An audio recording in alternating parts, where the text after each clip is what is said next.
ICS civil service نے لوٹ کھسوٹ میں جنم لیا، مار دھاڑ میں پروان چڑھی، سلطنت آرائی میں عروج پایا اور برِ صغیر میں آزادی کے نزول کے ساتھ ہی دم توڑ دیا۔ جب ایسٹ انڈیا کمپنی نے جنوبی ایشیا میں تجارت کے پردے میں سیاست کا جال پھیلایا تو اس کے جلو میں ملازمین کا ایک لاؤ لشکر اس خطۂ ارض پر امنڈ آیا۔ یہ عام طور پر کمپنی ڈائریکٹرز کے بیٹے، بھانجے، بھتیجے، ان کے دوست احباب یا عزیز و اقارب ہوتے تھے۔ ان کی تنخواہ 5 پاؤنڈ ماہوار تک مقرر تھی۔ انہیں ذاتی تجارت کرنے کی کھلی چھٹی تھی۔ چنانچہ اکثر ملازمین کمپنی کا کام کم اور ذاتی تجارت زیادہ کیا کرتے تھے۔ مقامی راجوں، زمینداروں اور رئیسوں سے زبردستی نذرانے وصول کرنے کا رواج بھی عام تھا۔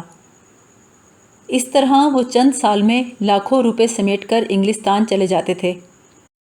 واپسی پر ایک آدھ ملازم چھوکرا یا آیا بھی اپنے ساتھ لے جاتے تھے۔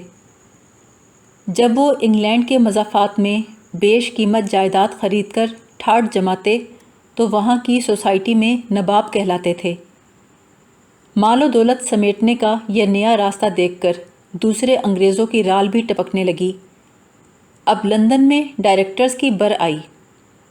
کمپنی کی اسامیاں فروخت ہونے لگیں۔ کمپنی کے ڈائریکٹرز ایک اسامی کی قیمت 2 سے 3 ہزار پاؤنڈ تک وصول کرتے تھے۔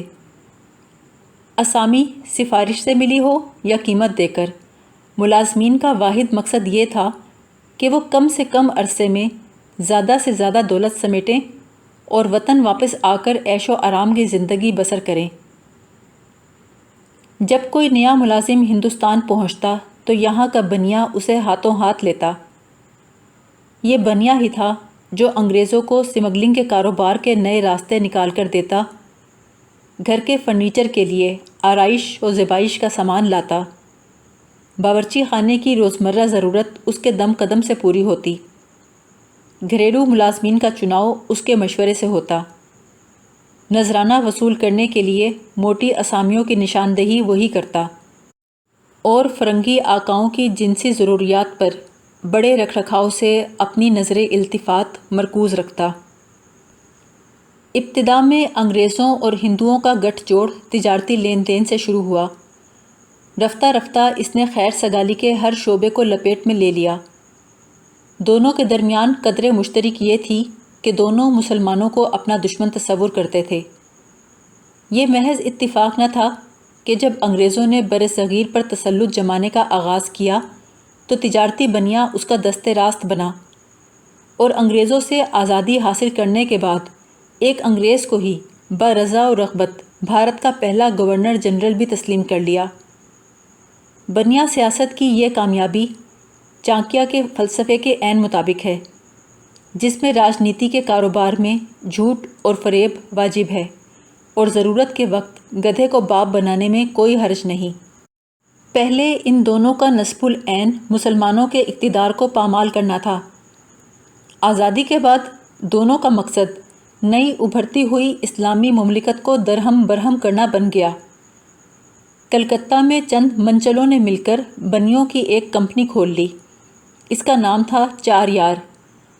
یہ ایسٹ انڈیا کمپنی کے ساتھ بڑے بڑے ٹھیکے لیتی تھی۔ 4 مئی 1799 وہ منحوس دن تھا جب سرنگا پٹم کے تاریخی معرکے میں ٹیپو سلطان شہید ہوئے اور ہندوستان پر قبضہ جمانے کے لیے انگریزوں کا راستہ صاف ہو گیا۔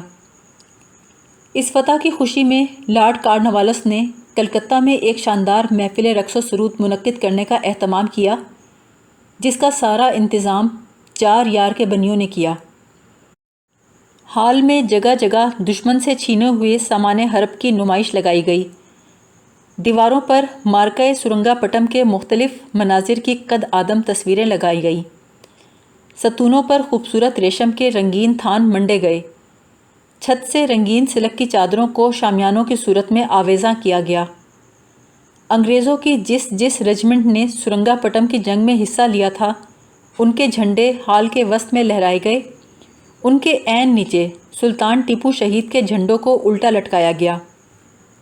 فتح کا ناچ رات 11 بجے شروع ہوا اور صبح 5 بجے تک جاری رہا۔ میمو نے سفید ساٹن کی چست وردیاں پہنی ہوئی تھیں جن پر ریشم کے دھاگوں سے 4 مئی کے الفاظ کاڑے ہوئے تھے۔ ڈانس کے درمیان میں نوشی کے لیے وقفہ ہوتا تو زرق برق کپڑوں میں ملبوس ہندوستانی ناچنے گانے والیاں مبارکباد کے نغمے گا کر معزز مہمانوں کا دل بہلاتی تھیں۔ اس تقریب کے لیے 4 یار کے بنیوں نے یہ انوکھی اپچ نکالی کہ ٹیپو سلطان کا درباری لباس خدمتگاروں اور چپراسیوں کو پہنا دیا گیا۔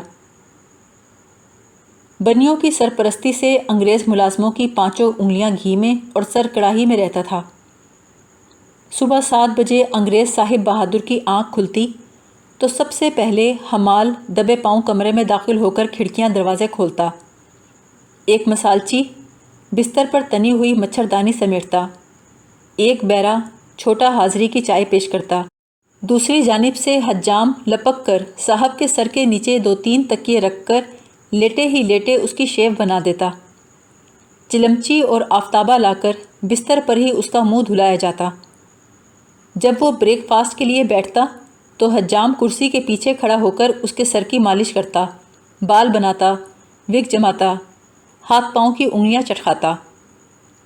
ناشتہ ختم ہوتے ہی حقہ بردار پیتل کی چمکدار پھکنی سے آگ سلگاتا حقہ لے کر آتا، پھر بنیا جھک کر سلام کر کے کمرے میں داخل ہوتا۔ اس کے بعد ملازموں کی فوج کا ریلا اندر آتا۔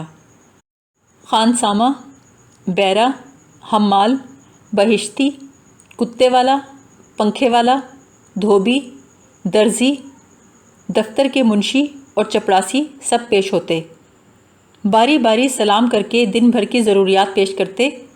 بنیا انہیں پورا کرنے کا بیڑا اٹھاتا۔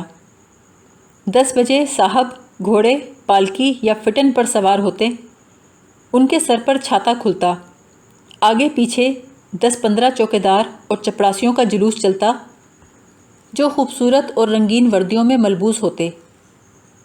کچھ وقت دفتر میں گزار کر مقامی انگریز 1 بجے ٹفن کے لیے جمع ہو جاتے۔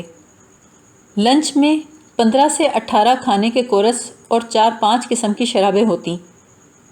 4 بجے کھانے سے فارغ ہونے کے بعد 7 بجے تک کیلولا ہوتا۔ اس کے بعد ایک بار پھر ایک باربر ان کے کان کی میل نکالتا، انگلیوں کے جوڑ چٹکاتا، بال سنوارتا، سر پر وگ جماتا۔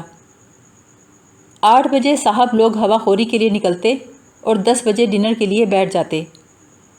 ڈنر کے بعد رات گئے تک حقے اور شراب کا دور چلتا۔ اس محنت کے عوض یہ لوگ چند برس میں لکھپتی بن کر اپنے وطن سدھارتے۔ دولت سمیٹنے میں نذرانوں کی وصولی کو اہم مقام حاصل تھا۔ نذرانہ دراصل رشوت کا دوسرا نام تھا۔ دنیا میں سب سے بڑا نذرانہ کلائیو نے بنگال کے غدار میر جعفر سے وصول کیا۔ اس تاریخی غداری کے شکرانے میں اس ننگے دنیا ننگے دین میر جعفر نے اپنی وصیت میں 3.5 لاکھ روپے کے جواہرات اور 1.5 لاکھ روپے کا سونا کلائیو کے لیے ان القاب کے ساتھ چھوڑا: ہمارے ہیرو، ہماری آنکھوں کے نور، نواب عالی قدر لارڈ کلائیو کے نام، جو میدان جنگ میں چٹان کی طرح ثابت قدم رہتے ہیں۔ نذرانوں کے علاوہ کلائیو کمپنی پر بھی بے دریغ ہاتھ صاف کرتا تھا۔ ایک بار تنخواہ کے علاوہ اس نے متفرق اخراجات کا جو بل ایسٹ انڈیا کمپنی سے وصول کیا، اس کی تفصیل کچھ یوں ہے۔ کمپنی نے 3000 روپے سفر کے لیے دیے تھے، یہ اس کے علاوہ تھا۔ یورپ سے آنے کا خرچ 73,489 روپے، متفرق اخراجات 99,629 روپے، کھانے پینے کے اخراجات 97,462 روپے، ملبوسات 16,987 روپے، ملازمین کی تنخواہ 19,722 روپے، دیگر چھوٹے چھوٹے اخراجات 11,674 روپے، سیکرٹری کو انعام 14,928 روپے۔ اپنے بنیوں کے تعاون سے کمپنی کے بہت سے انگریز ملازم خفیہ حرم قائم کر لیتے تھے، لیکن باقاعدہ شادی وہ صرف میم سے ہی رچاتے تھے۔ اس مقصد کے لیے کمپنی کے ڈائریکٹرز انگلستان سے آنے والے بحری جہازوں میں شادی کی خواستگار میموں کی کھیپ ہندوستان بھیجا کرتے تھے۔ یہ خواتین نئے فیشن کے ملبوسات اور سامان آرائش سے لدی پھندی آتی اور خاوند شکار کرنے کے لیے طرح طرح کے دام بچھاتی۔ انہیں جوانوں کی نسبت بوڑھے زیادہ پسند آتے۔ عمر رسیدہ انگریز ہندوستان کی آب و ہوا میں سالہ سال کی بسیار خوری اور مے نوشی کے بعد قبر میں پاؤں لٹکائے بیٹھے ہوتے تھے۔ ان کی بیویاں بہت جلد ان کی سمیٹی ہوئی دولت کی وارث بن جاتیں اور بیوہ کی حیثیت سے 300 پاؤنڈ سالانہ کی پینشن بھی پاتیں۔ جو عورت ہندوستان آنے کے بعد 1 سال تک خاوند پھانسنے میں کامیاب نہ ہو، اسے کمپنی کے خرچ پر واپس انگلستان بھیج دیا جاتا۔ البتہ ایک میم نے واپس جانے سے انکار کر دیا۔ اس نے ہندوستان میں خاوند کا سہارا لیے بغیر دولت کمانے کا نیا راستہ تلاش کر لیا۔ ہندوؤں کی ریت ہے، دیوالی کی رات لکشمی دیوی کی پوجا کرتے ہیں۔ اگر کنواری کنیا کے برہنہ جسم پر سونے چاندی کے سکے رکھ کر پوجا کی جائے تو لکشمی دیوی کا دل خوش ہو جاتا ہے۔ چند بنیوں کی مدد سے مس ہالڈین نے دیوالی کی رات کے لیے کنواری کنیا کا روپ دھار لیا۔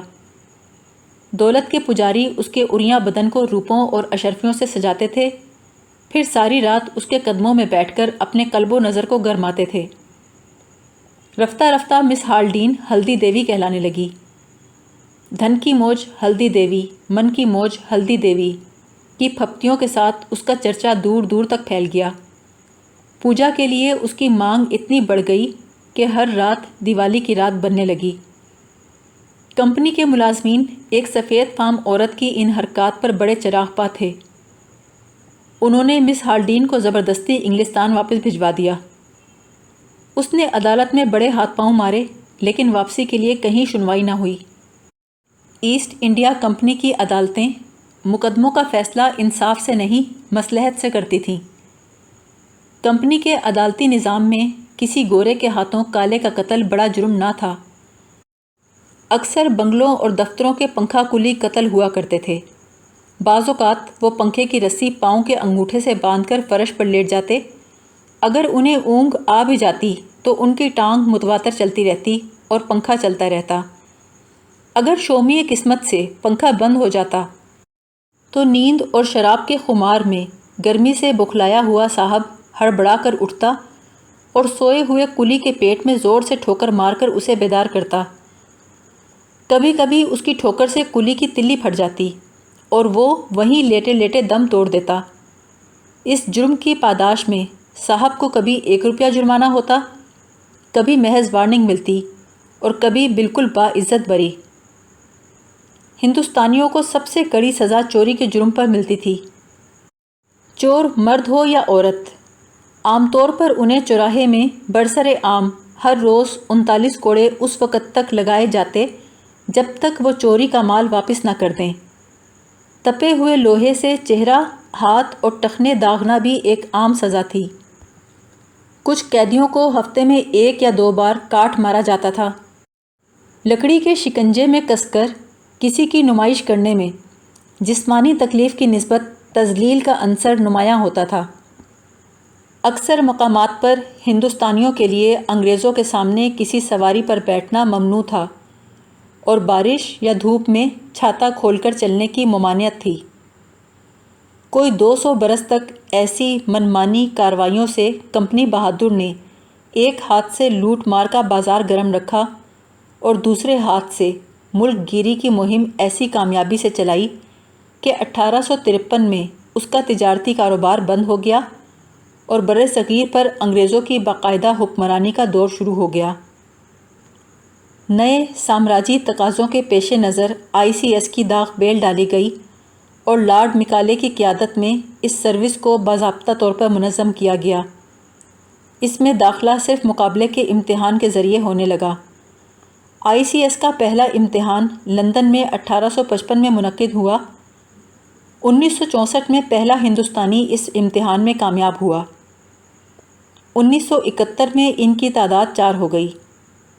اگلے 40-50 برس تک اس سروس میں جتنے ہندوستانی داخل ہوئے وہ زیادہ تر ہندو ہی تھے۔ یہ وہ زمانہ تھا جب برصغیر میں مسلمانوں پر تعلیم و ترقی کے دروازے بند تھے۔ لارڈ مکالے کے رائج کردہ نظام تعلیم نے ایسے انسان پیدا کیے جو رنگت میں ہندوستانی تھے لیکن چال ڈھال، فہم و فراست، ذوق و مذاق، اخلاق و اطوار اور ذہنی اعتبار سے انگریز۔